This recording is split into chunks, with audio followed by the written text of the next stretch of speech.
नमस्कार दोस्तों, एक बार फिर से मैं भूपेंद्र कुमार सैनी एक बार फिर से आपके अपने YouTube चैनल ज्ञान निवेदी शिक्षा में स्वागत करते हैं। ठीक है दोस्तों, देखिएगा, बात करें तो राजस्थान का इतिहास हम पढ़ रहे थे। क्या पढ़ रहे थे? राजस्थान इतिहास पढ़ रहे थे। क्या पढ़ रहे थे? राजस्थान इतिहास। मैंने कहा था आपको कि राजस्थान का इतिहास पढ़ने के लिए आपको लयबद्ध तरीके से, क्रमबद्ध तरीके से चलना होगा। आप मेरे पीछे की वीडियो देख सकते हैं कि इतिहास कैसे पढ़े। मैंने बताया पूरा इतिहास कैसे पढ़े, एक वीडियो है मेरा, जिसके तहत हम शुरुआत कर रहे हैं आज अभिलेखों। किसकी शुरुआत कर रहे हैं? अभिलेख। ठीक है, अब देखिए दोस्तों, अभिलेख अभिलेख की बात करें। आप बताइए, अभिलेख और आपके शिलालेख क्या अंतर है इसके अंदर? अभिलेख और शिलालेख नाम सुनते हैं आप? अभिलेख भी सुनते हैं, शिलालेख भी सुनते हैं। पता है अंतर? हाँ बताइए, पता है तो ठीक है। देखिए, नहीं पता, पता है तो भी ठीक है, नहीं पता तो भी ठीक है। बता देता हूं आज कुछ कंफ्यूजन। देखिएगा, अभिलेख है। अभिलेख का अर्थ क्या है? मान लीजिएगा ये जो सतह है, ये बोर्ड दिख रहा है, व्हाइट बोर्ड आपको, ये एक सतह है, कठोर सतह है। ये जो मैंने राइटिंग किया है, लिखा है, ये क्या है? अभिलेख है। क्या है? अभिलेख। यानी इसका अर्थ क्या होगा? अभिलेख का अर्थ यानी किसी कठोर सतह पर, किसका? किसी कठोर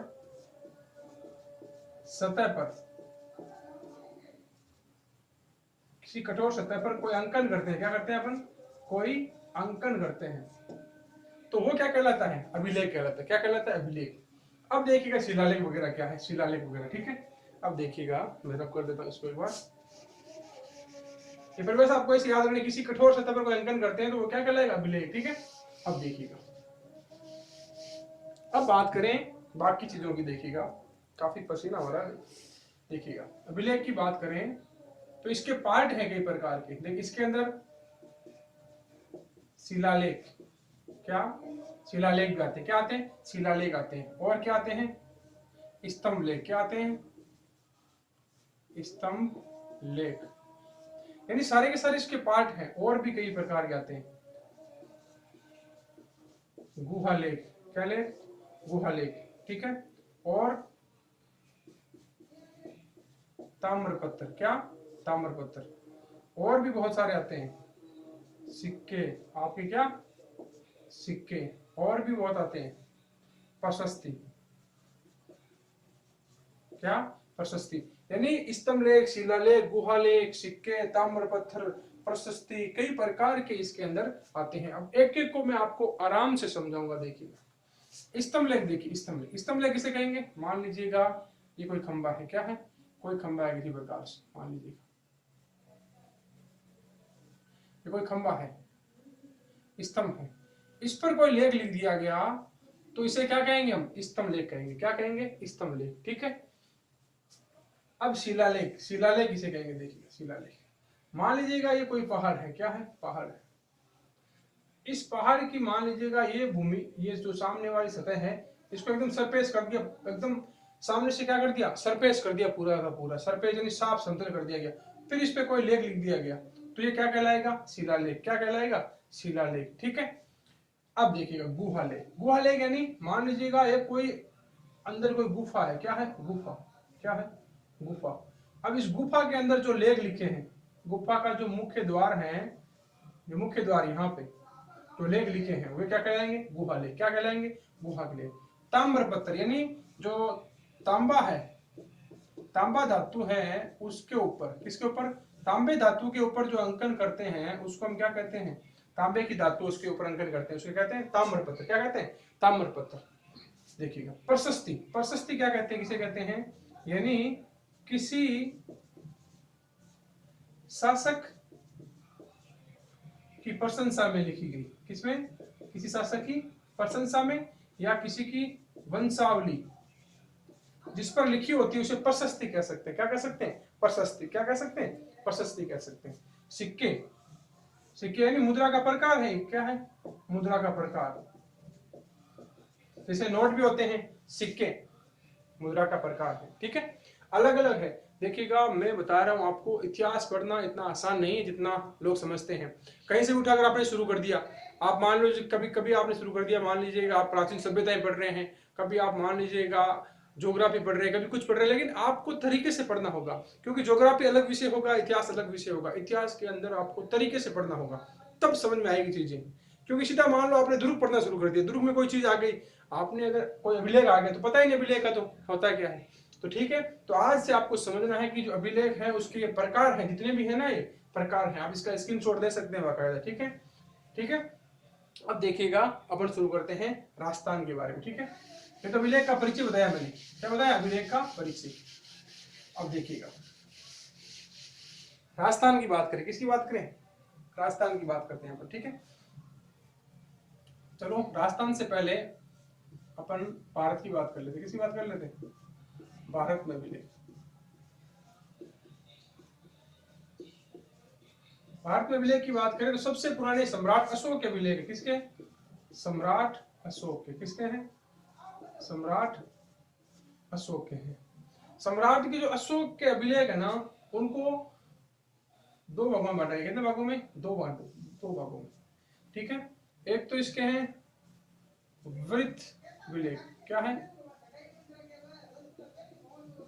वृत्त अभिलेख, और दूसरे हैं लघु अभिलेख, क्या है, लघु अभिलेख, लघु अभिलेख। वर्त अभिलेख की बात करें तो ये वर्त अभिलेख, अब देखिएगा, वर्त अभिलेख शिलालेख, अभिलेख के अंदर ही कौन सा आएगा, शिलालेख। अब पहले आपको एक बात बता दूं कि मान लीजिएगा शिलालेख कहेंगे किसी, देखिएगा मान लीजिएगा किसी प्रकार का एक शिलालेख है। अब इसके ऊपर मैंने मान लो 1 2 3 4 5, ये मैंने मान लो कि इसके अंदर 5 लाइनें लिख दी, तो समझना ध्यान से, ये एक स्थान पे लगा है, लेकिन ये 5 शिलालेख कहलाए, कितने कहलाएंगे, 5 शिलालेख। ध्यान से समझना, ये इंपॉर्टेंट है, यहां से गलतियां होती है कई बार। 5 शिलालेख, कितने हो गए, 5 शिलालेख एक स्थान पर, लेकिन ये जो इनकी जो लाइनें हैं वो शिलालेख कहलाती। एक लाइन मतलब एक शिलालेख, ध्यान से समझना, एक लाइन मतलब एक शिलालेख कहलाएगा। जो वृत्त अभिलेख हैं वो 8 हैं, कितने हैं, 8 हैं, और कितनी जगहों से प्राप्त हुए, 10 स्थान से प्राप्त हुए, कितने स्थान से, 10 स्थान से। और लेख कितने हैं ये शिलालेख, ये शिलालेख है कितने, अशोक के वृत्त शिलालेख, ये हैं 8, कितने हैं, 8। ठीक है, ऐसे आपको समझना है। अब आप कंफ्यूजन नहीं होंगे, कई बार पढ़ते हैं आप, लेकिन स्थान आता है 10 स्थानों से 8 शिलालेख प्राप्त हुए, तो आप कंफ्यूज होते होंगे, लेकिन अब नहीं होंगे आप, क्योंकि 8 शिलालेख यानी सेम टू सेम ऐसे ही, यहाँ पर लगा दिया, यहाँ पे लगा दिया, फिर इसी को यहाँ पे लगा दिया, फिर यहाँ पे लगा दिया। ठीक है, तो ये स्थान कितने हो गए, ऐसे स्थान 10 हैं, कितने, 10 हैं, लेकिन इसके अंदर लाइनें कितने सालों के अंदर, 8 ही, कितनी है, 8 ही है। तो ठीक से आपको समझना होगा। ठीक है, इसको अब देखिएगा, ये इसकी बात हो गई, तो याद रखना है आपको, ये 8 हैं और 10 हैं। ठीक है, अब देखिएगा लघु अभिलेख की बात करें, किसकी बात करें, लघु अभिलेख की। लघु अभिलेख की बात करते हैं तो ये समथिंग है आपके 40 प्लस हैं, अभी भी निकल रहे हैं, अभी भी निकल रहे हैं। ठीक है, इसके अंदर कहते हैं जो सम्राट अशोक था, जो सम्राट अशोक के प्रशासन की जो नीति थी वो इसमें लिखी होती थी। प्रशासन नीति, कौन सी, प्रशासन नीति, प्रशासन नीति लिखी होती थी, यानी जो नियम होते थे अशोक के, कह सकते हो वो उसी में लिखे होते थे, किसके, अशोक के अभिलेख के नियम। ठीक है, लघु अभिलेखों में इसके अंदर सबसे बड़ा, जो सबसे बड़ा अभिलेख है लघु अभिलेखों के अंदर, सबसे बड़ा अभिलेख है उसे कहते हैं हम कौन सा, भाब्रू अभिलेख। कौन सा, भाब्रू अभिलेख, कौन सा, भाब्रू अभिलेख। ठीक है, ये पढ़ेंगे अपन भाब्रू अभिलेख कहां पर मिला, क्या नहीं मिला, लेकिन थोड़ी जानकारी बताइए मैंने। भारत में अभिलेखों की अगर शुरुआत करें तो सम्राट अशोक के ज्यादा मायने रखते, किसके, सम्राट अशोक के। ठीक है, अब देखिएगा इसके बाद अब आते हैं अपन राजस्थान पे, किस पे आते हैं, राजस्थान पे। ठीक है,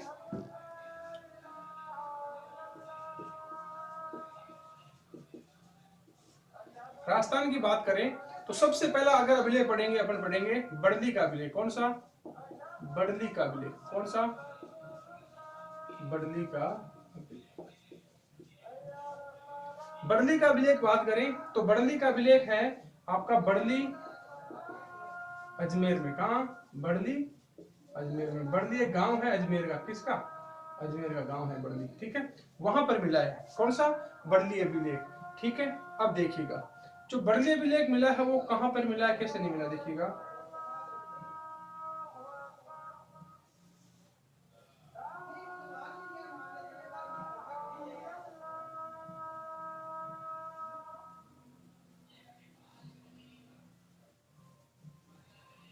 देखिएगा, ये है आपके बर्ली के अभिलेख के बारे में बात करें तो एक मंदिर है, इसका नाम है बिलोट माता का मंदिर। किसका मंदिर? बिलोट माता का मंदिर। बिलोट, बिलोट तय भी आता है माता का मंदिर।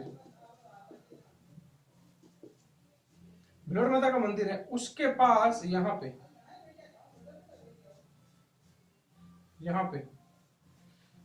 अभिलेख मिला है, ठीक है। ये अभिलेख यहाँ पे है, बिलोट माता के मंदिर के पास है ये बड़ली अभिलेख, ठीक है ना। और गांव का नाम है बड़ली, जिसके कारण इसको क्या कहा गया? आपका बड़ली अभिलेख कहा गया। क्या कहा गया? बड़ली अभिलेख, ठीक है। ये राजस्थान का बात करें तो बड़ली अभिलेख, अब इंपोर्टेंट फैक्ट याद कर लेना इसके, ये मिला कब था? 443 ईस्वी में, 443 ईस्वी का है। कब का है? 443 ईस्वी का है। राजस्थान का सबसे बड़ा अभिलेख, राजस्थान का सबसे पुराना, सॉरी, राजस्थान का सबसे पुराना अभिलेख और भारत का दूसरा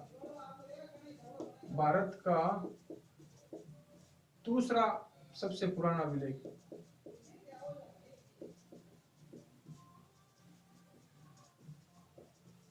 ठीक है, तो भारत का दूसरा सबसे पुराना अभिलेख हो गया। तो भारत का दूसरा, तो भारत का पहला बता दूं आपको। भारत का पहला है पिपरावा, गुजरात का। कहां का? पिपरावा, गुजरात का, ठीक है। तो भारत का पहला कौन सा हो जाएगा? पिपरावा, गुजरात का। ये राजस्थान का सबसे पुराना अभिलेख है, सबसे प्राचीन अभिलेख है। और भारत का दूसरा हो गया कौन सा? पिपरावा का अभिलेख। कौन सा अभिलेख? पिपरावा का अभिलेख, ठीक है। अब ये 443 में मिला है और वो 487 में मिला है। कब मिला है? 487 ईस्वी में, ठीक है। अब देखिएगा, इंपॉर्टेंट फैक्ट हमने इसके जिक्र कर लिया बड़ली के अभिलेख के बारे के अंदर, ठीक है। अब देखिएगा एक फैक्ट, अब याद रखना है कि ये कहां है कहां नहीं है, ठीक है। इस अभिलेख को ना यहां से निकाल के, कहां से? यहां से निकाल के पूरे को आपके जो इतिहासकार है पंडित आपके हीरानंद ओझा, पंडित हीरानंद ओझा, पूरा नाम इनका आता है आपका कौन सा? पंडित गौरीशंकर हीराचंद ओझा, ठीक है। गौरीशंकर हीरानंद ओझा, ठीक है। इन्होंने क्या किया था? इसको यहां से निकाल के कहां ले गए? राजपूताना संग्रहालय। कहां? राजपूताना संग्रहालय। कहां पे है? अजमेर में। कहां पे है? अजमेर, ठीक है। तो ये शिलालेख अब कहां पे प्राप्त होता है? अब है ये राजपूताना संग्रहालय के अंदर आपका संरक्षित कर दिया गया है, ठीक है। तो ये इंपॉर्टेंट था बड़ली का अभिलेख, याद रखना है। यहाँ से कई बार क्वेश्चन पूछा जाता है। बिलोट माता के मंदिर के पास मिला है, ठीक है। किससे मिला था? पंडित गौरीशंकर हीरानंद ओझा को, ठीक है। राजस्थान का सबसे पुराना अभिलेख, भारत का दूसरा, भारत का पहला कौन सा? पिपरावा, गुजरात का। कौन सा? पिपरावा, गुजरात का, ठीक है। तो ये पहला अभिलेख आपका, ठीक है। इसको रब करते हैं हम।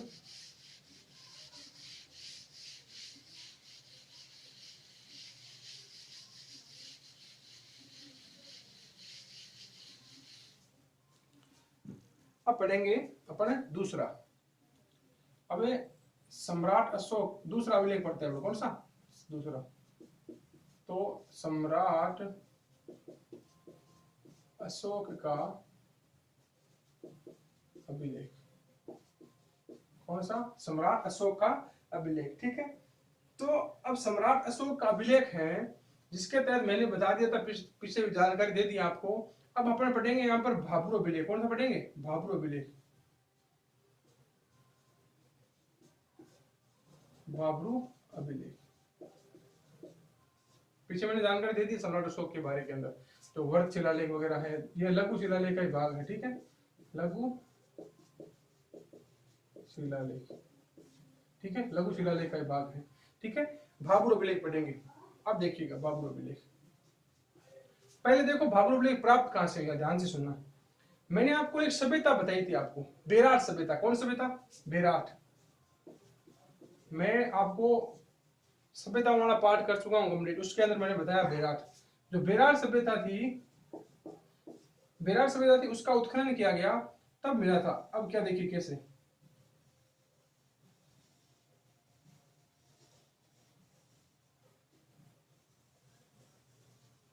ये आपके एक स्थान है बेराट, यहाँ पे 3 डूंगरियां हैं। ये एक तो है भीम डूंगरी, कौन सी, भीम डूंगरी, और ये है बिज्जक की डूंगरी, कौन सी, बिज्जक की डूंगरी, और ये है गणेश डूंगरी, कौन सी, गणेश डूंगरी।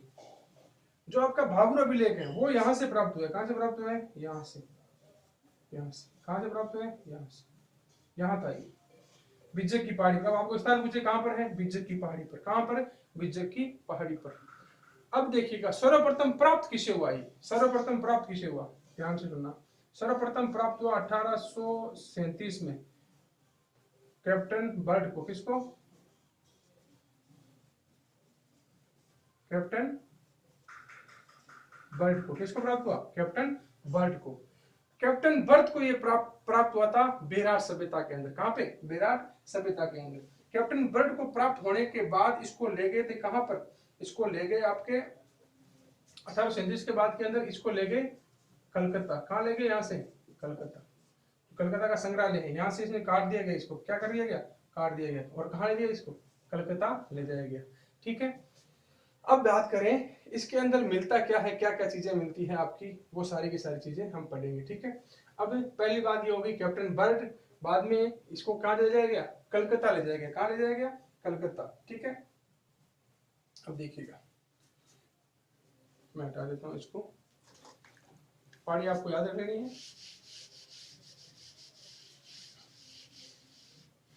अब इस अभिलेख से क्या क्या प्राप्त होते हैं वगैरह, तो देखिए बेराट के बारे के अंदर मैंने सारा पिछले वीडियो में समझाया हुआ है सभ्यता के अंदर। ठीक है, बेराट सभ्यता जो कि आपके कौन सी, अगर पुराना नाम कहे तो विराटनगर, जो मत्स्य महाजनपद की राजधानी थी। किसकी, मत्स्य महाजनपद की राजधानी थी। भाभरू अभिलेख यहाँ से मिला है। 3 पहाड़ियां, तीनों को मैंने डिस्कस किया आराम से आपको। ठीक है, अब भाभरू अभिलेख बिज्जक की पहाड़ी से मिला है।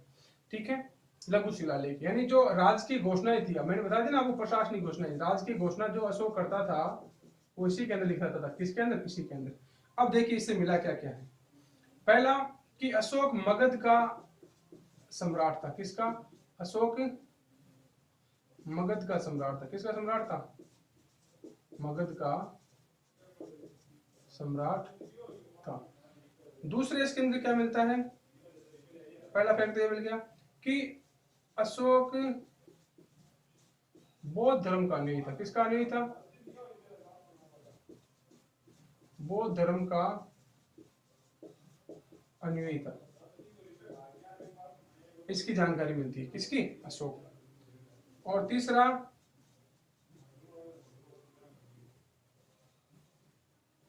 बौद्ध धर्म के 3 रत्नों का उल्लेख मिलता है। बौद्ध धर्म के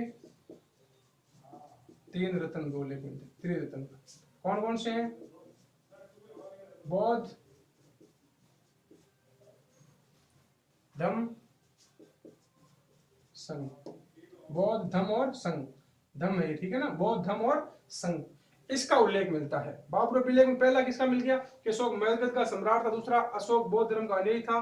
और अशोक बौद्ध धर्म के 3 रत्न, कौन से, बौद्ध धर्म के 3 रत्न इसने बताए हैं। चौथा इसके अंदर अभिलेख मिलता है कि अशोक के द्वारा क्या किया गया था, गो हत्या निषेध। क्या किया गया था, गो हत्या का निषेध किया गया था अशोक के द्वारा। ठीक है, काफी इंपॉर्टेंट मिलता है ये, कह सकते हो। ठीक है, और इसके अंदर इतनी कोई बड़ी जानकारी है नहीं। ठीक है, अब इसे एक फैक्ट और मिल गया आपको, अशोक मौर्यकालीन था। तो मौर्यकालीन, तो मौर्य यानी मौर्यों का जो राजस्थान के अंदर प्रभाव था, किसका, मौर्यों का राजस्थान में प्रभाव। ठीक है, आप एक फैक्ट याद रख सकते, अशोक आता था वैसे आपको याद आ जाएगा। ठीक है, तो ये 2 अभिलेख थे। आप कितने अभिलेख, 2 अभिलेख। ठीक है, ठीक है, 2 अभिलेख मैंने आपको बता दिए हैं। अब तीसरा अभिलेख देखते हैं, कौन सा, तीसरा अभिलेख देखिए। तीसरा अभिलेख देखते हैं अपन। तीसरा कौन सा देखेंगे, तीसरा देखिए हमने कौन कौन सा कर लिया, हमने कर लिया बर्दी का अभिलेख, अशोक का अभिलेख। कौन सा, बर्दी का और अशोक का। ठीक है। अगला अभिलेख करते हैं अपन गोसुंडी का अभिलेख। कौन सा? गोसुंडी का। गोसुंडी शिलालेख, ठीक है। गोसुंडी गोसुंडी गोसुंडी शिलालेख कहाँ मिलता है? चित्तौड़गढ़ में। कहाँ मिलता है? चित्तौड़गढ़, ठीक है। चित्तौड़गढ़ में मिलता है। कहाँ में मिलता है? चित्तौड़गढ़ के अंदर। अब देखिएगा, चित्तौड़गढ़ की बात करें, अब ये गोसुंडी अभिलेख मिला है वापस वही संरचना।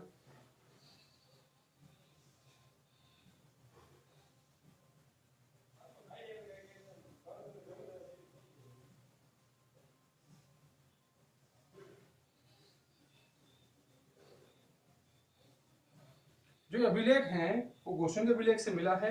यहाँ पर क्या गया था कि गोसुंडी स्थान पे जब खोदा गया था, स्थान को जो खोदा गया था इसको, तब क्या मिला था? यहाँ से एक मंदिर मिला था, जो मंदिर है वैष्णव संप्रदाय। किसका? वैष्णव या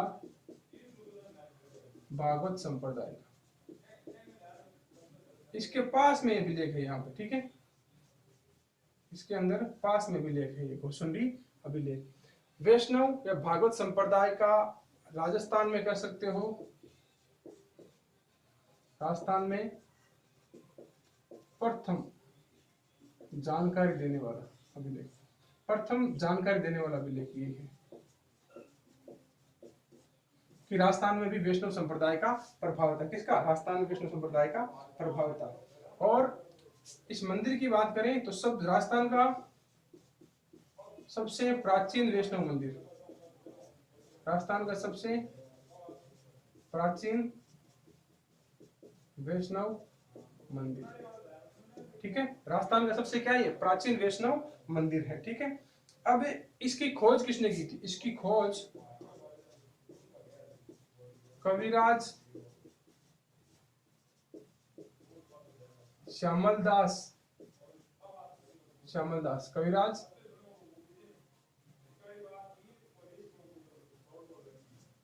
श्यामलदास ददवाड़िया, कविराज श्यामलदास ददवाड़िया, ठीक है। कविराज श्यामलदास ददवाड़िया ने खोज की थी। इसको पढ़ा किसने था? डीबी भंडारकर ने। किसने पढ़ा था? डीबी भंडारकर ने, ठीक है। एक फैक्ट मैं आपको बताना भूल गया, देखिएगा, जो भाबरू का शिलालेख था उसको किसने पढ़ा था? याद आ गया मेरे को। भाबरू का जो अभिलेख था उसको किसने पढ़ा था? उसको पढ़ा था जेम्स प्रिसेप ने। किसने? जेम्स प्रिसेप ने, याद रख लेना, जेम्स प्रिसेप ने पढ़ा था, ठीक है। मैं वहां पर भूल गया थोड़ा सा, ठीक है। ये पे जेम्स प्रिसेप वहां बताना भूल गया आपको। हाँ, तो ये था कौन सा? गोसुंडी का शिलालेख। कौन सा? गोसुंडी शिलालेख। कहाँ पे मिला है? चित्तौड़गढ़ के अंदर। कहाँ पे? चित्तौड़गढ़ के अंदर, ठीक है। अब देखिएगा, जितने भी अभिलेख हैं, वो सारे के सारे क्या रहेंगे आपके? इनकी जो भाषा है, वो संस्कृत रहेगी। क्या रहेगी? संस्कृत रहेगी। क्या रहेगी? संस्कृत। जितने भी अभिलेख हैं उनकी भाषा आपकी संस्कृत रहेगी। जितने भी अभिलेख हैं उन सभी की जो भाषा है वो क्या रहेगी? संस्कृत रहेगी। क्या रहेगी? संस्कृत। सिर्फ एक अभिलेख है रणकपुर का अभिलेख। कौन सा? रणकपुर। जो रणकपुर अभिलेख उसकी दो भाषाएं मिलेगी आपको। कौन सी भाषाएं मिलेगी? दो। एक तो रणकपुर मिलेगी, एक नागरी मिलेगी। प्लस कौन सी मिलेगी? नागरी। और लिपि है आपकी लगभग आपकी लिपि अलग अलग मिलेगी। कहीं पर आपकी ब्राह्मी लिपि। कौन सी? ब्राह्मी। कहीं पर खरोष्टी। ये लिपियां मिलेगी। क्या मिलेगी? ये अनेक प्रकार की लिपियां मिलेगी। तो 3 शिलालेख या 3 अभिलेख हमने कंप्लीट किए हैं, ठीक है। ध्यान रखना, भाबरू अभिलेख जिसको जेम्स प्रिसेप ने पढ़ा था, ठीक है। और मैं अगर कोई फैक्ट बचेंगे, ध्यान से सुनिए, अगर कोई फैक्ट बचेंगे तो मैं लास्ट के अंदर अन्य महत्वपूर्ण तत्वों में सारों को समाहित कर दूंगा। एक भी जानकारी मैं नहीं छोड़ूंगा, क्योंकि मान लीजिएगा कई बार दिमाग में नहीं रहता है चीजें, लेकिन तो लास्ट के अंदर मैं आपको डिस्कस कर दूंगा पूरी, ठीक है। तो दोस्तों, ये आपको वीडियो अच्छा लगे तो लाइक करें, चैनल को सब्सक्राइब करें, वीडियो को लाइक करें और शेयर करें। धन्यवाद।